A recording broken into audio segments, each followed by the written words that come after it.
ক্ষেত্রে ভয়েলের সূত্র কাজ করে না। ভয়েলের সূত্র অনুযায়ী একটা আবদ্ধ পাত্রে রাখা নির্দিষ্ট পরিমাণ গ্যাসের উপর চাপ বাড়ালে গ্যাসের আয়তন কমে এবং চাপ কমালে গ্যাসের আয়তন বাড়ে যদি তাপমাত্রা স্থির থাকে। অবশ্য এখানকার চিত্র একটু হলেও ভিন্নতা কাজ করছে।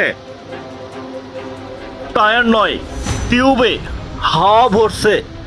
নতুন নতুন চারা গজাইলে যেমন ফুরুত ফুরুত হাসি পায়, তেমনি হঠাৎ করে প্রেমে পড়লে কখন কি করবে কিংবা কি কাজ করতেছে সেই কাজের মনোযোগ হারানোর কারণে দুর্ঘটনা ঘটাও স্বাভাবিক।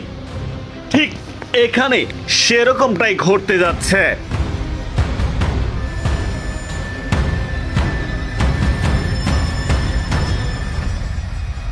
একটি গাড়ি রিপেয়ারিং এর দোকানে বিভিন্ন দিক থেকে গাড়ি রিপেয়ারিং করতে আসে এবং গাড়ির হাওয়া চেক করতে আসে, কিন্তু এদিন ঘটনাটা ঘটলো খানিকটা অন্যরকম। ওই দোকানে কর্মরত এক যুবকের জন্য এই মুহূর্তটা অপেক্ষা করছিল তা কেউ টের পায়নি। সেদিন বিকেল 3:30 নাগাদ ওই দোকানে আসে একটি ট্রাকের চাকার লিক রিপেয়ারিং করতে আসে। অবশেষে হাওয়া চেক করতে যায়, ঠিক তখনই ঘটে যায় ভয়াবহ এই ঘটনা। ট্রাকের টিউবে হাওয়া দেওয়ার সময় পার্সোনাল গার্লফ্রেন্ডের সাথে ফোন কলে কথা বলার সময় চাকাটি ব্লাস্ট হয়ে যায়। বন্ধুরা, কতটা মূর্খ, কতটা বেসামাল হলে এরকম জনপ্রকাশ্যে চুমোচুমি করতে পারে, যা কল্পনাও করা কঠিন।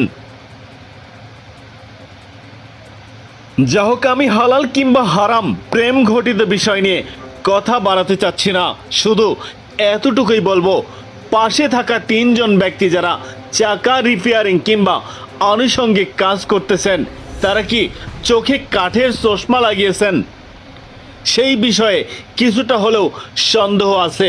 হয়তো পূর্ব শত্রুতা জের নামাচ্ছে, তা না হলে এমনটা হওয়ার কথা নয়। কারণ এখানে নির্দিষ্ট পরিমাণের চেয়েও 5 গুণ বেশি হাওয়া ভরা হচ্ছে, যা কিনা সেই ব্যক্তি বুঝতেই পারছে না, কারণ সে অন্যমনস্ক হয়ে আছে। এক হাতে হাওয়া ভরা, অন্য হাতে চুমাচুমে। চাকা যখন ফেটে যাবে, উড়ে যাবে মাটির ভূমি। বন্ধুরা, ভূমি না উড়লেও ঠিকই ধুলো উড়বে। পাশাপাশি যারা কাঠের চশমা পরে অন্যমনস্ক তারাও ছিটকে পড়বে।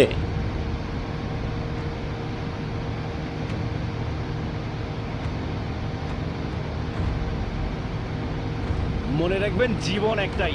যারা যানবাহন বা ভলকানাইজিং এ ডিউটি করেন তারা অবশ্যই বুঝে শুনে সতর্কতার সহিত টায়ার টিউব নিয়ে কাজ করবেন, কারণ এই ধরনের